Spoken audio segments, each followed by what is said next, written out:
반갑습니다.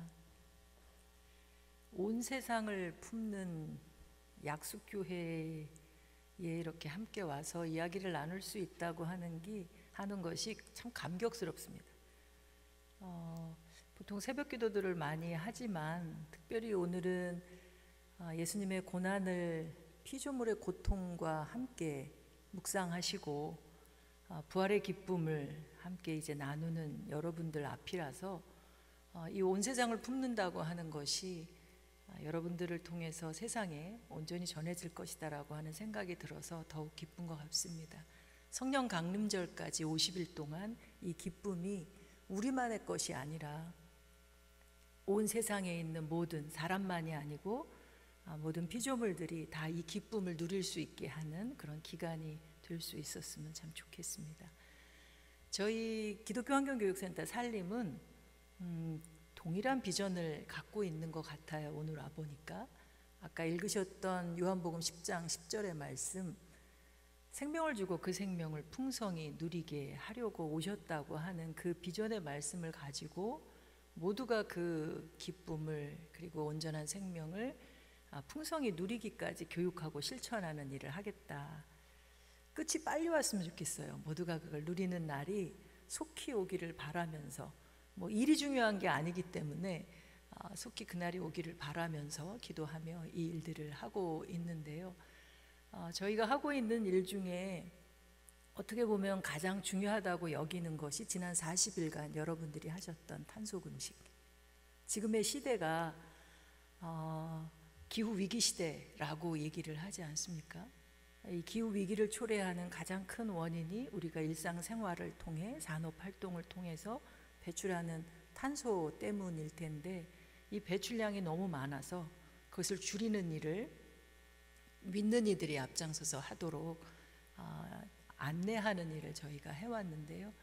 지난 사순절 기간 동안에 그 일에 앞장서 오시고 단순한 한 번의 어떤 실천이 아니라 자신의 습관으로, 거룩한 습관으로 배게 하는 실천을 해오셨다고 하는 소식을 듣고 왔기에 오늘 나눔이 더 저에게는 의미 있어 보입니다. 그런데 먼저 생각해 봐야 할 것이 좀 있는 것 같아요. 지난 40일간의 탄소금식이 즐거우셨나요? 아니면 정말 해야 하니까 의무감에 불편하게 하셨나요? 어떠셨나요? 불편하게 한 분들도 있으실 거예요. 나쁜 건 아니고요. 시대적 사명감에 의해서 그 일들을 해오신 분들도 의미는 있었고요. 한편으로는 내가 내 삶을 돌아보면서 허리띠를 졸라매고 정말 불편하지만 그 일들을 감당했던, 기쁨으로 감당했던 분들도 있으실 거예요. 근데 저는 지금의 시대 속에서는 기쁨으로 감당하는 것이 참 좋은데 이게 억지로 되는 건 아니지 않습니까? 어떻게 그걸 기쁨으로 1년 365일을 감당할 수 있을까라고 하는 생각을 해봤는데요. 바로 하나님께서 세상을 지으시고 좋다, 좋다, 좋다, 심히 좋다라고 하셨던 거기에 비밀이 있는 것 같습니다. 오늘 아침에 눈을 뜨고 내 얼굴도 좀 보고 여기까지 좀 어둡지만 교회까지 오는 동안 하나님이 지으신 이 창조 세계를 보고 좋다 하고 감격하고 오셨나요? 오늘 또 셋째 주 토요일이구나 하고서는 기도해야지 하고 하는 그냥 그 의무감으로만 오셨나요? 오늘 하루가 아니더라도 한 달 동안 여러분들이 사실은 매일매일 적어도 한 번쯤은 하나님이 지으신 창조 세계를 보고 좋다 하는 그 감격함이 있어야 하지 않을까 싶어요. 내 주변에 핀 정말 그 외롭게 피어있는 들꽃 하나일지라도, 또 잘 보이지는 않지만 하늘나는 새의 소리를 듣는다거나 물이 흐르는 소리, 때로는 아침에 일어나서 얼굴을 씻는 그 수돗물에 손바닥을 댔을 때 내 손에 스치는 그 물의 촉감이라든가 이런 것들이 그냥 감사함으로 기쁨으로 다가온다면, 그렇다면 그들에게 내 사랑을 보여주는 그런 삶이 자연스럽게 되어지지 않을까 이런 생각을 하거든요. 그래서 언제 무엇을 보고 감격했는가라고 하는 질문을 여러분들한테 드리고 싶어요. 오늘 이 새벽에 잠시이지만 내가 무엇에 감격하며 살아가고 있는지 날마다 동일한 것일지라도 좀 기뻐하며 바라봐주는 여러분들 될 수 있으면 참 좋겠다 싶습니다. 그 기쁨 가운데 하나님이 여러분들에게 건네시는 질문이 있을 거예요. 태초에 첫사람에게도 건네셨던 질문인데요, 우리가 사는 이 위기 시대를 건너려면 이 질문에 잘 대답해야 되거든요. 첫사람 아담이 잘못 대답을 한 관계로 저희가 이런 인류의 역사를 살고 있는 것이 아닐까 생각이 드는데요, 먹지 말라고 하는 것, 정령 죽을 것이다라고 했음에도 불구하고 먹고 숨었잖아요. 어딘가 나무 뒤로 숨었지요. 하지만 하나님께서는 내쫓지 않으시고, 바로 내쫓지 않으시고 질문하셨어요. 스스로 깨닫고 돌이키도록 하는 질문이 아니셨을까 싶은데, 평소 생각을 안 하고 기도 생활을 잘 안 했나 보죠. 충분히 자기의 삶을 성찰하는 삶을 살지 않았기 때문인지 어리석은 답변을 했거든요. 내가 어디 있느냐, 내가 왜 먹었느냐 라고 하는 그 왜에 대한 질문이셨을 텐데요, 여러분들은 이 시대에 지구 온도가 올라가고 기후가 변화하고 기후가 위기를 맞고, 그리고 지금은 단순한 온난화 정도가 아니라 지구가 가열화되고 있는 시대다. 지구가 붕괴하고 그리고 기후가 종말을 이르게 한다라고 하는 그런 극한 표현들을 쓰고 있는 때에 여러분들 이름을 부르면서 어디 있느냐고 물으시면 뭐라고 답변을 하시겠습니까? 왜 숨어 있느냐, 왜 침묵하고 있느냐, 왜 알면서도 모른 척하고 있느냐라고 물을 때에 뭐라고 답변을 하실지 답변을 미리 준비하시면 참 좋을 것 같아요. 아담이 그 당시에 책임을 전가하는 답변을 했거든요. 하와가 먹게 했어요? 뱀이 먹게 했어요? 라고 하는 답변을 넘어 하나님 당신이 내게 짝지어준 하와가 뱀이 먹게 했다고 하나님한테까지 책임을 전가했습니다. 그리고 온 세상을 품는 여러분들 마음 가운데에는 이웃을 향한 지금의 부활의 기쁨도 지구 이웃과 또 지구와 더불어 이 부활의 기쁨을 나누어야 하는 우리에게 책임이 있는데, 사실은 이런 답변을 동일하게 처음 살인을 저질렀던 형이, 아우를 죽인 형이 하나님께 질문을 받았지 않습니까? 내 아우가 어디 있느냐, 사랑을 해야 할 그 아우가 어디 있느냐라고 하는 질문인데, 이때 역시 어리석은 답변을 했거든요. 그 아름다운 것을 지으시고 데려다 놓으시고 바라보게 하시고 감격한 그 마음을 보시고는 좋으니까 지키고 돌봐라고 말씀하셨던 하나님이신데 그만 죽였잖아요. 근데 어디 있느냐라고 하는 질문에 내가 아우를 지키는 자니까 라고 답변하고 말았다고 하는 거죠. 이 시대에 기후위기로 인해서 수많은 생명들이 사라져 가고 있는데 우리는 여전히 내가 이웃을 지키는 자니까, 지구를 지키는 자니까 라고 하는 답변을 해가고 있는 것이 참으로 안타까운데요, 그것으로 인해서 지구온도가 이렇게 올라가고 있는 거죠. 10,000년 동안 1도가 상승하고 지금은 100년, 150년 동안 1도가 상승했는데 그 차이가 어마어마한 거거든요. 속도가 지금은 걷잡을, 이 그래프로 보면 가파르게 상승하고 있는 것을 볼 수 있거든요. 요거는 10,000년이 아니라 예수님이 태어난 이후로 지구가 상승한 것을 그래프로 그리고 있는 것인데, 생태계는 사람보다 적응력이 더 떨어져서요, 이런 변화에 빠르게 사라져가고 있고 이미 멸종한 것들도 많다고 하는 이야기가 들리고 있습니다. 그러면 왜 우리는 변화하고 있지 않은지, 지난 40일 동안의 실천에도 여러분들이 아마도 지난 3년간 멈추었던 그런 경험 속에서도 바뀌지 않은 것들이 참 많을 거예요. 지구상의 작은 바이러스 하나가 그렇게 살면 안 된다고, 이제는 멈추라고, 이제는 내려놓을 것은 내려놓고 새 사람으로 살아가라고 요청을 했음에도 불구하고 우리는 과거보다 훨씬 탐욕스럽게 살아가고 있거든요. 코로나가 오고 나서 3주 동안 탄소 배출량이 좀 줄기는 했어요. 그런데 다시 예전보다 훨씬 많은 탄소가 배출되고 있고 지구 온도는 그래서 더 많이 상승했다고 하는 것인데요. 왜 이렇게 변하지 않느냐라고 했을 때에 정말 이 문제가 위기다라고 받아들이고 있지 않기 때문이 아닐까라는 생각을 저는 했습니다. 한국교회 그 기독교인들에게 1000명의 기독교인에게 설문조사를 했어요. 지금의 기후변화가 위기라고 생각하느냐라고 질문했는데요. 약수교회는 어떻게 생각하시나요? 오늘 온 세상을 품기 위해 이 자리에 와 계신 분들은 위기라고 생각하시나요? 1000명의 기독교인 중에는 90% 이상이 위기다라고 답변했거든요. 감사한 일이긴 해요. 3년의 코로나가 모두가 위기라고 느끼게는 했는데 위기라고 머리로만 느끼지 실제 삶을 바꾸지는 못했다라고 하는 그런 생각을 갖게 됩니다. 실제 선교지가 위기는 훨씬 심각함에도 불구하고 저희들보다 위기감은 훨씬 낮은데요. 그럼에도 불구하고 그 위기 속에서 제대로 된 대응을 하고 있느냐라고 답변하면 하고 있지 못하다라고 답변을 하고 있거든요. 그래서 저는 이 위기를 실제 느끼게 하는 것이 굉장히 중요한데 그 위기를 느껴야 우리가 이 이웃을 사랑하라고 하는 그 말씀을 온전히 행할 수 있다는 생각을 하기 때문입니다.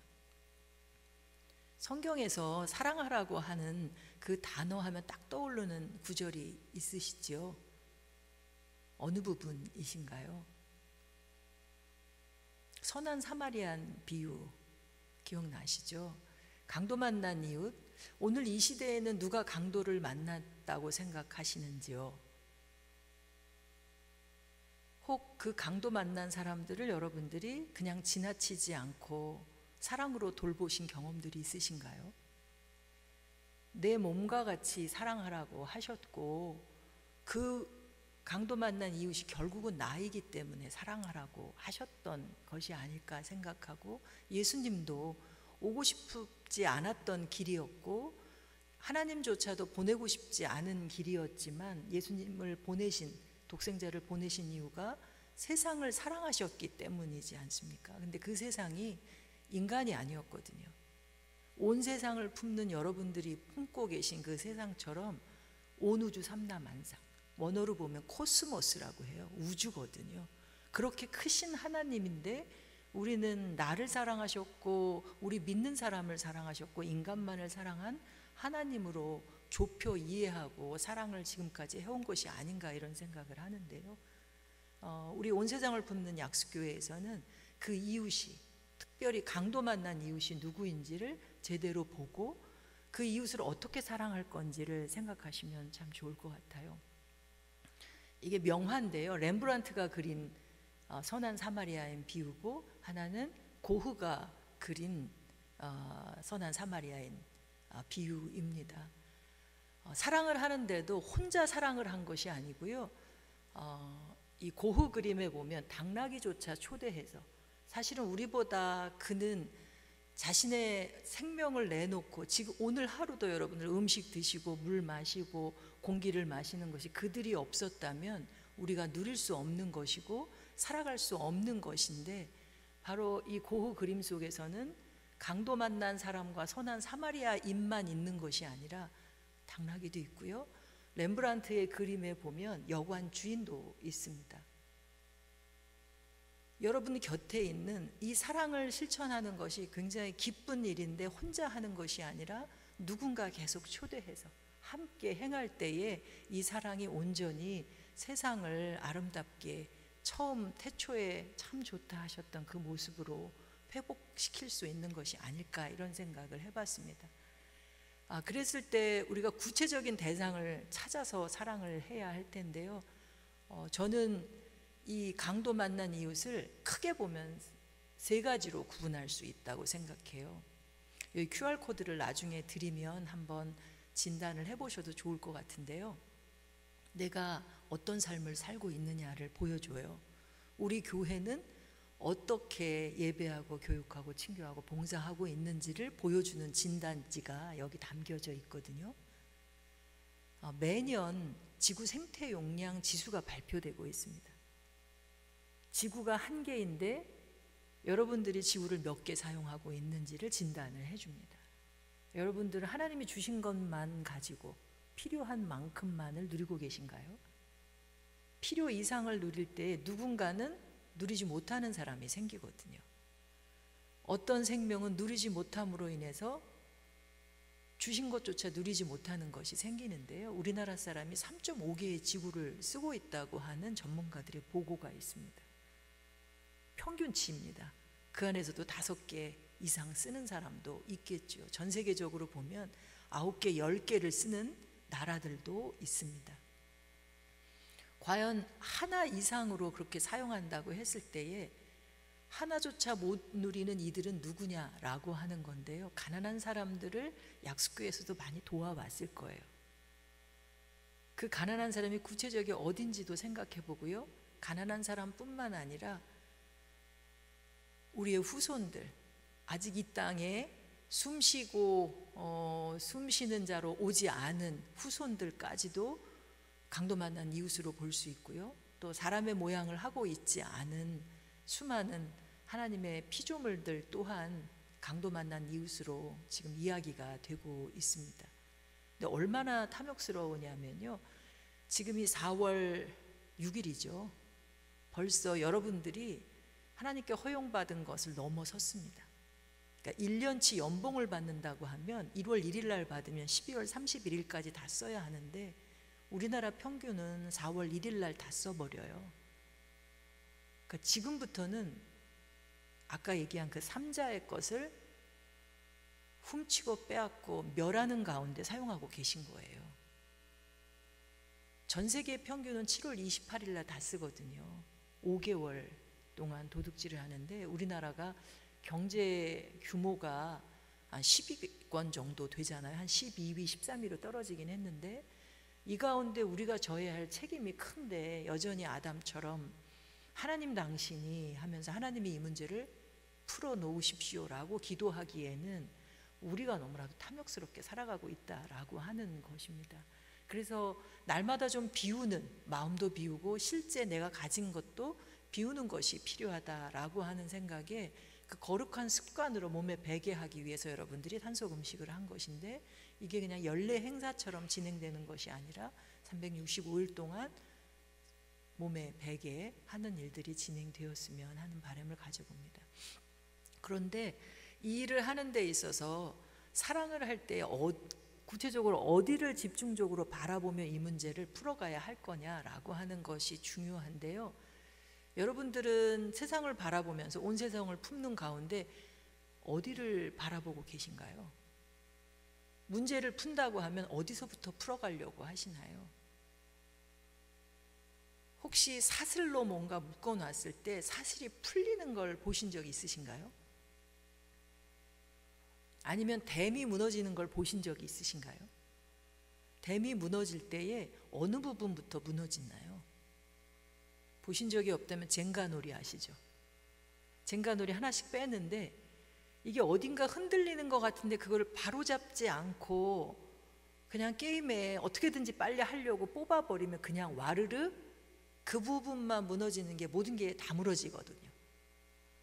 이 세상이 지금 기후변화, 기후붕괴 되는 가운데 가장 약한 자리를 보지 않으면 나도 살 수 없다는 거거든요. 이 약한 고리를 보지 않으면 지금 가장 가난한 나라들에서 덮치는 이 기후재난을 사실은 서울 한복판에서도 기후재난을 경험하지 않았습니까? 온대기후가 아니라 아열대 기후로 스콜 같은 비가 내리면서 피해들을 보고 있는데 이게 가난한 사람들만이 겪는 얘기가 아니라 실제 우리가 겪게 되고 내가 사랑하는 사람들이 겪게 되는 재난으로 덮칠 것이다 라고 하는 것이고 지금 지구온도가 1.2도 이상 올랐는데 1.5도, 0.3도만 지구온도가 올라가면 평균 온도가 산업화 이후로 올라가면 그러면 지구가 회복력을 상실한대요. 우리가 노력해도 소용이 없는 그런 순간이 온다고 하는 거거든요. 여러분들이 수술을 해도 약을 먹어도 치료가 안 되는 이런 지구를 살게 된다고 하는 것이기 때문에 정말로 우리가 바라봐야 할 곳을 바라보고 그것을 오래 바라보면서 실제 변화를 만들어가는 것이 중요하다, 이런 생각이 듭니다. 단순히 일회용 안 쓰고 텀블러 사용하고 장바구니 들고 다니고 이런 걸로는 문제 해결이 안 된다고 요즘 청소년들이 얘기해요. 스웨덴의 툰베리 같은 경우가 할 수 있는 것 그 이상을 자꾸 실천하도록 요청을 하고 있거든요.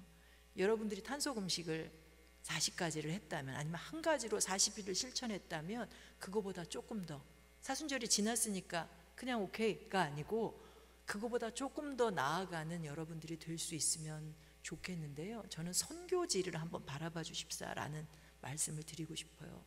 약수교회가 선교하고 있는 곳이 몇 나라나 되는지 모르겠습니다. 근데 그 나라들이 지금 좌측에 있는 사진에 어느 지역에 위치해 있나요? 무슨 색깔의 지역이죠? 대부분 빨간 부분이 아닐까 생각이 듭니다. 이 지역은 본인들이 누리는 것은 얼마 안 되는데 탄소 배출로 인해서 경제적으로 피해를 입고 사회적으로 경제적으로 피해를 입고 있는 나라들입니다. 반면에 위에 보이는 나라들은 초록색으로 되어 있는데 탄소 배출이 자기네들이 배출할 수 있는 것보다 훨씬 많은 양을 배출하는데, 오른쪽에 보면 짙은 고동색이잖아요. 많이 배출하는데 너무나도 참 이해가 안 가는 부분인데 이들은 경제적으로 이득을 보고 있다는 거예요. 이 그림 속에서 여러분들이 하나님의 정의를 설명할 수 있다면 어떻게 설명을 하실 수 있나요? 하나님의 정의는 어디 있죠? 무엇이죠? 저는 그 정의는 여러분들에게 달려 있다고 생각해요. 이 땅에 하나님의 정의는 이렇게 그냥 구체적으로 보이는 게 아니라 여러분들이 행함으로, 실천함으로 구현해 가는 것이다 생각하는데요. 여러분이 선교지가 우리보다 훨씬 많은 재난을 겪고 있고 피해를 입고 있습니다. 그저 선교비를 보내는 것만이 아니라 그들이 겪고 있는, 선교사들을 통해서 그 얘기를 듣고 구체적으로 어떻게 이 문제를 풀어야 할지 우리가 직접 가지는 않더라도 그분들이 기후 적응할 수 있도록 훈련을 시켜주고 지식도 가르쳐 주시고, 그리고 그들이 시스템을 만들어 갈 수 있도록, 재난이 홍수가 덮친 방글라데시는 몇 개월 동안 국토가 잠겨 지내잖아요. 그럴 때는 배라도 가지고 있으면서 선교센터가 피신처 역할을 해줄 수 있도록 하는 변화를 만들어 준다든가 하는 그런 지금 이야기들이 나오고 있는데 그 일에 함께 동참해 주실 수 있으면 참 좋겠다 생각이 듭니다. 그런데 이 일들은 단순히 듣는다고 그저 행할 수 있는 일이 아니고요. 앞서 제가 말씀드린 것처럼 자세히 오래 보는 가운데, 한마디로 얘기하면 경청하는 거거든요. 이렇게 몸을 기울여서 귀를 가져다 대고 듣는 거잖아요. 경청한다고 하는 것은 지난 40일의 실천이 여러분들로 하여금 무언가 들려오게 하는 훈련이 되었으리라 저는 생각하는데요. 내가 아픈 소리도 사실은 잘 못 듣고요. 자녀가 아픈 소리도 잘 못 듣는 경우들도 있는 것 같아요.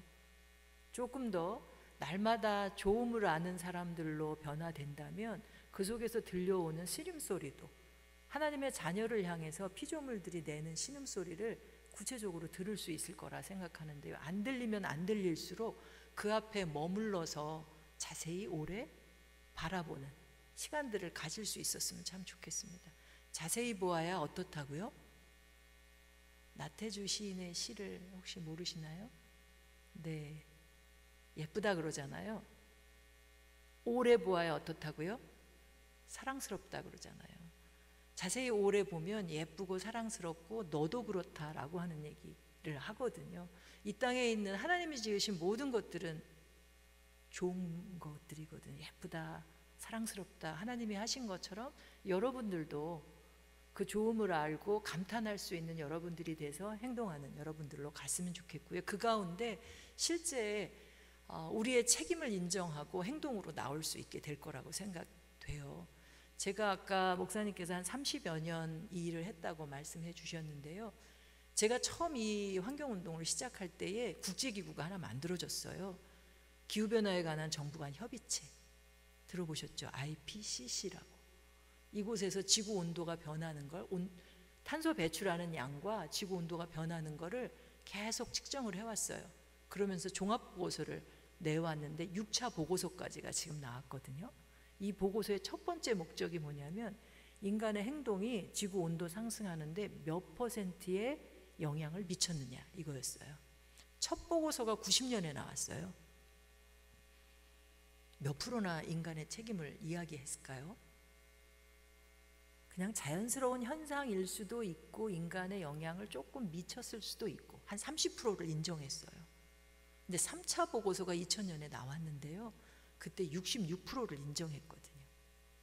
우리 믿는 사람들은 하나님 앞에서 단 1%의 잘못도 죄를 인정하고 무릎 꿇고 돌아서야 하는 거잖아요. 그런데 30% 정도 나왔을 때도 66%가 나왔을 때도 그러려니 하고 전문가들의 그냥 발표 정도로만 생각하고 국민들이 알게 하지 않았습니다. 뭐 우리가 성실하게 알고 행동하려고 했었어야 하는 것이 아닐까 싶은데 그러지도 못했고요. 그러다 보니 4차 보고서가 나왔던 2007년에 90%까지 책임이 인정되게 됐고요. 90% 정도면 정말로 변화돼야 하는 것 아닐까 싶은데 그러지 못했고 2013년에 95%, 그리고 최근에 6차 보고서가 나왔는데요. 몇 프로까지 올랐을까요? 내려가지 않았습니다. 온실가스가 계속 올라온 것처럼 세계대전이나 스페인 독감이나 금융대란 때 잠깐 코로나 때 3주 줄었다고 한 것처럼 잠시 내려갔을 뿐 이내 전보다 훨씬 많은 양이 배출되고 있었던 것처럼 인간의 책임은, 과학자들은 팩트로 얘기했거든요. 명백한 사실이다, 99% 이상이다라고 지금 얘기하고 있습니다. 그런데도 우리는 인정하지 않아요. 정치인도 특별히 과학자들은 우리 믿는 사람들에게, 신앙인들에게 이 문제를 관심 갖고 해결해 가달라고 공개 서한을 보내기도 해요. 왜냐하면 지금의 기후 문제는 생태계의 문제가 아니라는 거예요. 누구의 문제예요? 인간의 문제다라고 생각하기 때문에 정치인도 경제인도 다 사람이잖아요. 마음을, 태도를 어떻게 갖느냐에 따라 다른 정치를 하고 다른 경제 활동을 하고 다른 문화 활동을 하고 다른 신앙생활을 한다라고 하는 생각 속에 함께 해달라고, 아니 앞장서 달라고 하거든요. 그런데 99% 이상을 얘기하는 2021년 제1실무그룹 6차 보고서가 나온 이후로도 지금 줄어들지 않고 있는 상황인데요. 이제는 잘 사는 나라들만이 아니라 2015년에 파리 기후협약을 통해서 190여 개 전 세계 국가가 다 자발적으로 얼마를 줄이겠다고 이야기했고, 한국 교회도 탄소 중립의 목표를 세우고 전략을 지금 경로를 만들었거든요. 그래서 저는 약수교회도 지금 탄소를 얼마나 배출하는지 모르시죠? 어떻게 계산할까요? 탄소 배출량을. 전문가가 아니어도 돼요. 저희가 그 계산하는 걸 해드리고 있거든요. 뭐만 저에게 주시면 되냐면 고지서만 보여주시면 돼요. 네. 대부분 어디서 나오냐면 건물에서 나오는데요. 건물에서 사용하는 거 에너지, 전기 사용량. 전기 사용량 중에도 상시 사용량. 오늘 냉난방 안 하셨잖아요. 그런데도 사용하는 게 있어요. 조명도 있고 전자제 기기도 있고. 이게 비중이 더 높은지 아니면 5월 달 정도가 가장 적은 전기를 사용하시는데 더울 때는 냉방, 추울 때는 난방. 우리 교회는 언제 가장 많이 사용하는지를 분석해 볼 수 있고요. 그리고 사실은 전기 사용량을 줄인다고 하는 건 이 거룩한 헌금, 하나님의 것을 낭비하지 않는 거거든요. 대충 실천해도 10% 대기 전력을 차단할 수 있어요. 한 달에 전기요금을 얼마 내시는지, 어떤 분은 세금이라고 전기세 하는데 세금 아니에요. 우리가 사용한 대금을 내는 건데요. 그 중에서 어느 교회 1000만 원 쓰더라고요, 한 달에. 10%면 100만 원이에요. 조금 더 집중해서 실천하면, 저희가 지구를 3.5개 쓴다고 그랬잖아요. 그 정도 줄인다고 하면 300만 원? 거기에 투자까지 하잖아요. 약수교회 태양광 있나요? 직접 생산하고, 여기 LED인가요? LED 아닌 것들이 있나요? 조금 더 효율을 향상하는 걸 하면 50% 이상 70%까지 기업들이 아리백하죠. 이건 기업만 할 일이 아니고요. 교회도 아리백해야 돼요. 한국교회 트렌드 안에 실제 기후 문제를 해결해 나가는 그 과제를 수행하는 성도 한 사람 한 사람의 삶에서만이 아니라 교회가 해야 되거든요.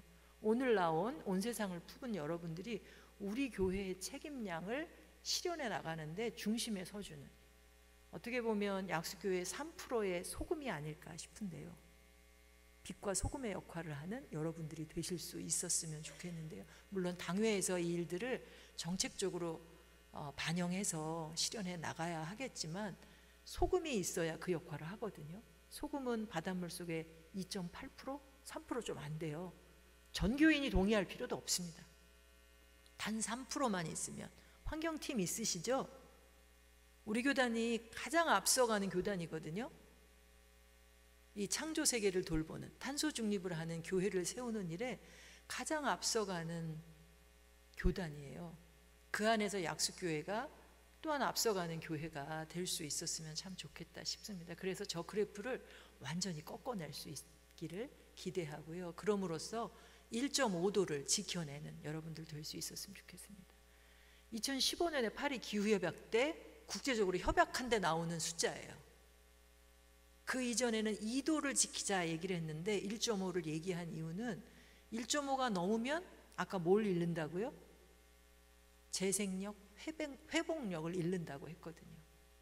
저거를 지켜내는, 그래서 우리가 실천하는 것으로 효과도 보고 후손들에게 제대로 된 참 좋은 지구를 물려줄 수 있었으면 좋겠습니다. 저희가 지금 오순절을, 아니 성령 강림주의를 향해서 가고 있죠. 그런데 이미 여러분들 안에는 뭐가 있어요? 성령님 계시나요? 아멘이죠. 성령님이 계시면 뭐 한다고요? 땅끝까지 증인이 돼요. 이 시대는 기후위기 시대. 여러분들이 지금의 시대를 뭐라고 명명할지 모르겠는데 모든 사람이 인정하는 것, 벌써 수년 전에 전 국민에게 기후 문제가 얼마나 심각하냐 물을 때도 대부분 심각하다고 답변했고, 그리고 무엇이 가장 심각하다고 생각하느냐라고 했을 때도 기후변화를 먼저 꼽았거든요. 그럼 기후위기 시대예요. 지구 가열화 시대를 여러분들이 사는지, 시대를 분별하는 일을, 왜 날씨가 다음날, 오늘 하늘이 흐리면 다음날 어떻다고요? 성경에는 이렇게 나오죠. 오늘 저녁 하늘이 붉게 노을이 지면 다음날 날씨가 어떻다고요? 이런 날씨도 구분을 못하고 살아가시네요. 적어도 성경에는 사람들에게 너희는 날씨는 구분하면서 왜 시대는 분별 못하느냐 얘기했는데, 우리가 먹고 입고 쓰고 하는 이런 삶을 엉터리로 살다 보니까 계절 감각이 사라진 거예요. 그죠? 하나님이 주신 그 생태 영성, 그 감각이 떨어져서 구분을 못하고 있는 건데 여러분들 회복을 하시면 좋겠습니다. 제철에 나온 거 먹고, 여름에는 어떻게 살아요? 여름에는 시원하게 살아요? 여름에 덥게 살아야죠. 네, 여름에, 아니 겨울에 우리 목사님 오셨다고 수박 귀한 거라고 드리는 게 아니고 그 찬 거 겨울에 먹으면 감기 걸리시거든요. 네, 계절에 맞는 하나님이 주신 거를 그대로 누리는, 가을에 이렇게 따뜻한 성질의 것들 많이 나오잖아요. 그런 걸 먹을 수 있도록, 또 시장에서 그걸 취할 수 없으면 직접 농사지어서 먹을 수 있는 그런 삶이 되어야 하는데, 그게 바로 증인으로 살아가는 것이 아닌가 생각이 들어요. 그리고 여러분들 마음속에 지금 누리고 계신 그 기쁨, 부활의 기쁨을 세상 사람들에게 전하는 일을 해야 되는데, 나는 할 줄 아는 게 없어서 어떻게 말도 어느라고 전할 수가 없다. 그랬을 때 어떻게 전하면 돼요? 모세에게 아론을 이렇게 붙여주신 것 같은 그런 사람이 옆에 있으면 잘 찾아보세요. 나 대신 말해줄 사람. 내가 지금 이 아픈 지구를 끌어안고 뭔가 같이 하자고 얘기하고 싶은데 내가 말하면 저 사람이 안 움직일 것 같으면 우리 교회에서 누굴 찾아가야 돼요? 기도 많이 하시는 권사님이나, 또 한마디 하면 사람들이 잘 따라오는 장로님이나 붙잡고 저 대신 이 얘기 좀 해달라고 그 뜨거움으로 얘기해도 되고요. 혹은 잘 생각해 보세요. 하나님이 한 사람에게 하나 정도는 잘하는 거 주셨을 거예요. 오늘 찬양대 찬양이 참 감미롭고 마음에 감동이 되셨죠. 노래를 잘하는 사람은 노래로, 글을 잘 쓰는 사람은 글로, 춤을 잘 추는 사람은 춤으로, 뭔가 이렇게 미소를 잘 짓는 사람은 미소로 이 문제를 같이 공감하게 하는 일을 하면 되는데, 그림 속에 보면 저 역도 선수인 건 아시겠죠? 근데 역도 선수가 저 드는 걸 실패했어요. 올림픽에 나온 선수거든요. 남태평양에 있는 키리바시 역도 선수예요. 2016년 올림픽에 나왔는데요. 저 사람이 금메달 따려고 나오지 않았거든요. 근데 동메달 순위에도 못 올라갔는데 실패하고는 저렇게 웃으면서 춤을 춰요. 왜 그랬을까요?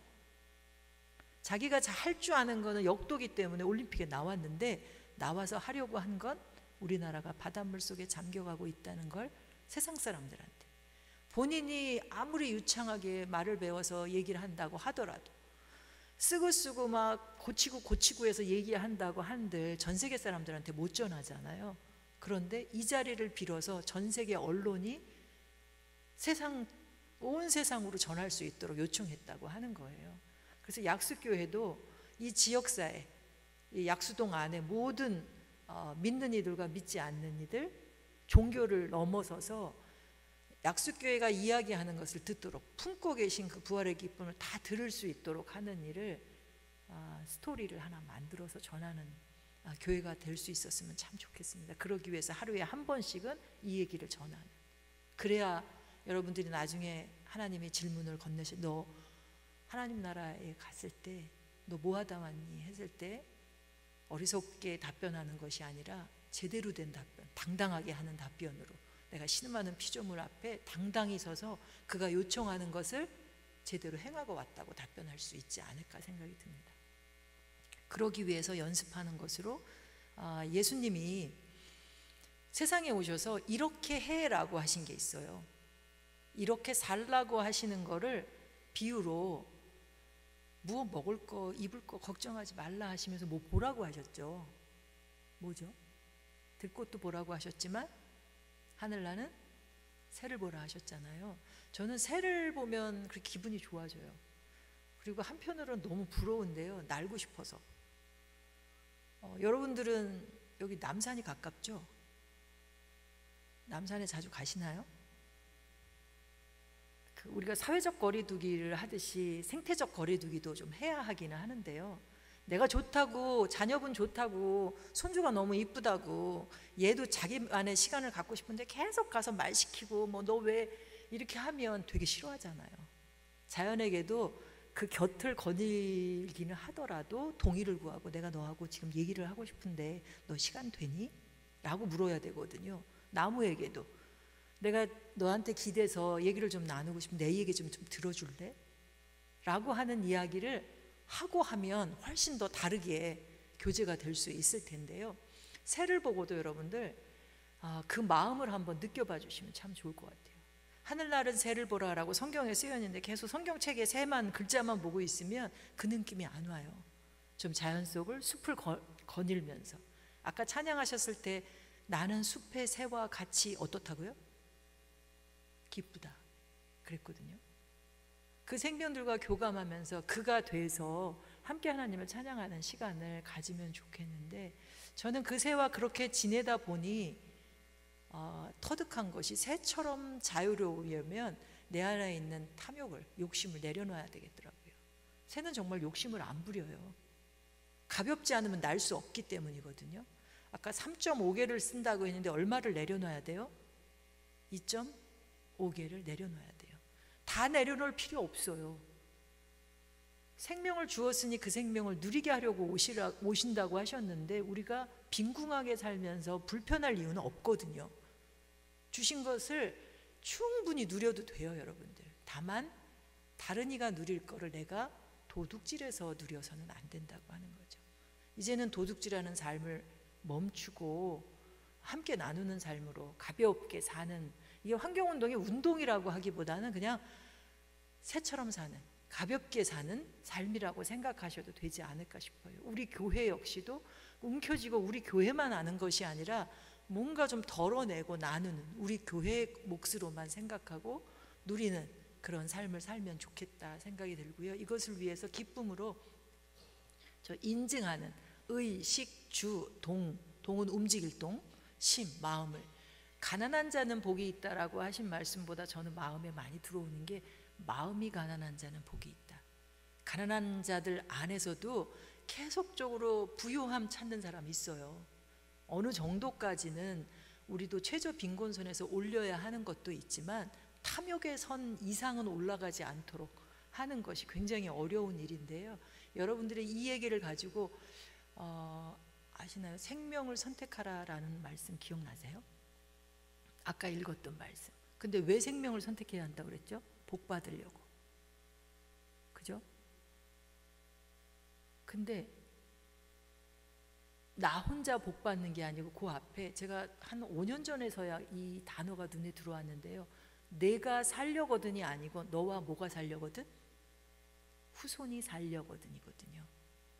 그 후손이 안에 하나님이 지으신 모든 여러분들이 품고 계신 온 세상이 살게 하려거든 네, 생명을 택하라 하셨는데요.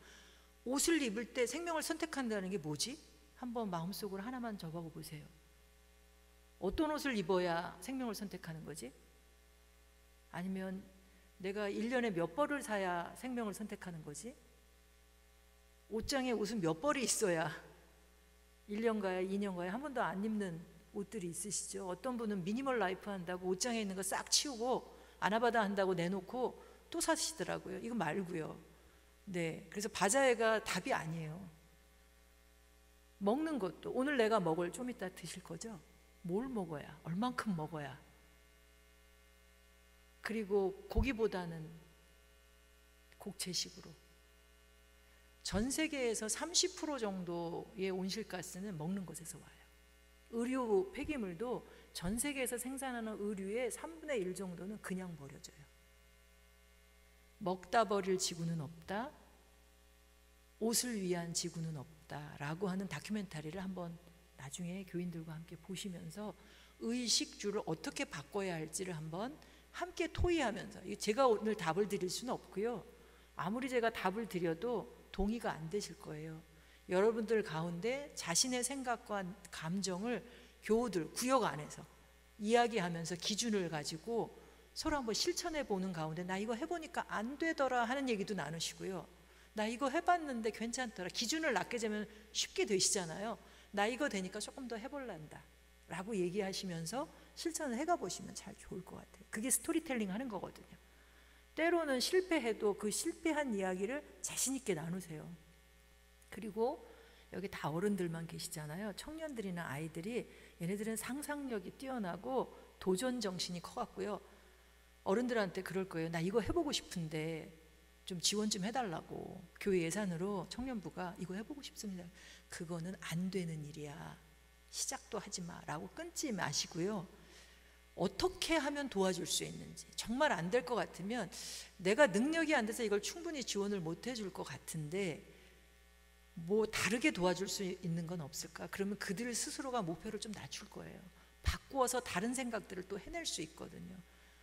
직접 우리가 하지는 못하더라도 젊은 사람들이 도전해서 가는 것에 함께 해줄 수 있으면, 그러기 위해서는 여러분들이 그들이 느끼는 위기감과 그들이 해보고자 하는 이야기를 들어주시는 시간 가져보시면 참 좋을 것 같아요.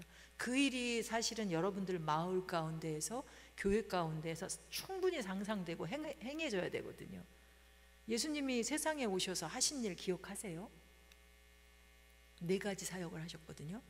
마을과 도시를 두루 다니시면서 가르치고 복음을 전하고, 여러분 전도만 하는 게 아니고 하늘나라 복음만 선포하는 게 아니고 가르치는 일. 지금 가르치는 건 기후 문제가 이렇게 심각하다, 우리가 지금 하지 않으면 더 있으면 늦어진다, 노력해도 소용이 없는 때가 온다 라고 하는 얘기를 구체적으로 이렇게 먹고 입고 이동하고 해야 된다고 가르치는 일을 하시고요. 근데 내가 실천하는 가운데 이야기하시고 병든 자 고치시고 약한 거 고쳤거든요. 이 일들을 충분히 상상하는 가운데 실패도 해보시고 성공도 하시고, 마지막에 진짜 우리가 목표를 잡았던 게 실현돼야 박수 쳐주는 게 아니라 실패하더라도 박수 쳐주면서 우리가 했으니까 이걸로 만족한다, 그리고 그 다음 목표를 다시 세우는 일을 해보시면, 그러면 이 지구가 다시금 회복되고 하나님이 여러분들 보시고 약속교회가 있어서 내가 좋다, 사실은 기적은 이 땅에 이 신음하는 지구가 회복되는 건 우리가 할 수 있는 일이 아니에요. 하나님은 근데 혼자 하시지 않으시잖아요. 우리의 이 실천을 보고 우리의 이 마음을 보고 하나님이 이루시는 거니 이 일들을 해나갈 수 있었으면 좋겠습니다. 저도 몇 년 전에 절망하고 이 일을 접을까 했어요. 90년 초에 이 일을 시작하면서 너무 감격적이어서요. 신학을 공부하고도 이 창조의 주, 창조의 은총은 구속의 은총 이전에 있었던 거거든요. 이걸 모르고 신학적으로 가르쳐 줬을 텐데 별로 감흥이 없어서 별다른 행동을 하지 않고 전하는 일도 하지 않았는데 뒤늦게 깨닫고 감격해서 평생 이 일을 하겠습니다라고 하나님 앞에 약속을 했어요. 그런데 일하면서 도대체가 사람들이 변하질 않더라고요. 30년 동안 안 변했다고 했잖아요. 그리고 코로나를 맞은 거예요. 하나님 30년 쓰셨으면 효과를 좀 제가 보게 해주셔야 제가 평생을 이 일을 하지 않겠습니까? 저보고 하라는 것입니까? 말라는 것입니까? 이제 시간이 없다 하는데 이제 놔도 됐겠습니까? 라고 불평을 늘어놨거든요. 근데 하나님 그러시더라고요. 지금까지 네가 한 일이 뭐 있냐고 하시더라고요. 지금 여러분들이 앞으로 해나가실 일, 여러분들이 할 일이 아니세요. 아까 증인이라고 했잖아요. 성령님이 하시는 일에 여러분들이 따라가시는 거라 생각하면 저처럼 절망하는 일, 우울해하는 일이 없을 것이다 생각이 되고요. 그리고 하나님 하시는 얘기가 나는 너가 아파서 신음하는 지구를 바라보고 너도 같이 아파하면서 뭔가 하려고 애썼나 본데 내가 아파하는 것보다 나는 더 아프다 하시더라고요. 성령님께서는 말할 수 없는 탄식을 하시면서 그 탄식 속에서 치유하는 일을 하고 계신데 그 치유에 너가 동참할 수 있도록 해준 것에 감사하라 하시더라고요. 그리고 그 결과는 사실은 내 것이 아니라고 하시더라고요.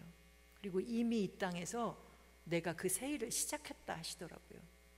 근데 생각해 보니까 그래요. 세상에 녹색 교회로 서가는 교회들도 많고요. 우리 교단에도 참 많습니다. 그리고 여러 교단 가운데 한 100개가 넘는 교회가 녹색 교회로 세워졌어요. 전체 교회 수로 하면 얼마 안 되지만 수가 중요한 게 아니잖아요. 그것도 하나님이 이루어 가시는 일들이니 보라 하시더라고요. 광야에 길을 내고 있고 사막에 강이 흐르게 하는 일을 이미 내가 시작했는데 너희는 왜 안 보인다 하느냐고 하는 말씀을 저에게 보여주셨습니다. 아주 작은 것에서도 희망을 보시면서 하나님이 포기하지 않는 한 여러분도 포기하지 않으시고 일 실천을 계속해서 해나가실 수 있었으면 좋겠습니다. 멀리서나마 함께 꼭 먼 건 아닌 것 같아요. 저도 서울에 있고 또 저도 이 교단 안에 우리 교단 안에 생태정의 위원회 위원으로서 일들을 계속 해나가고 있으니 함께 발맞춰서 일들을 해나갈 텐데요. 서로 좋은 소식 나누면서 앞으로 기쁜 날을 속히 보게 되기를 기대합니다. 감사합니다.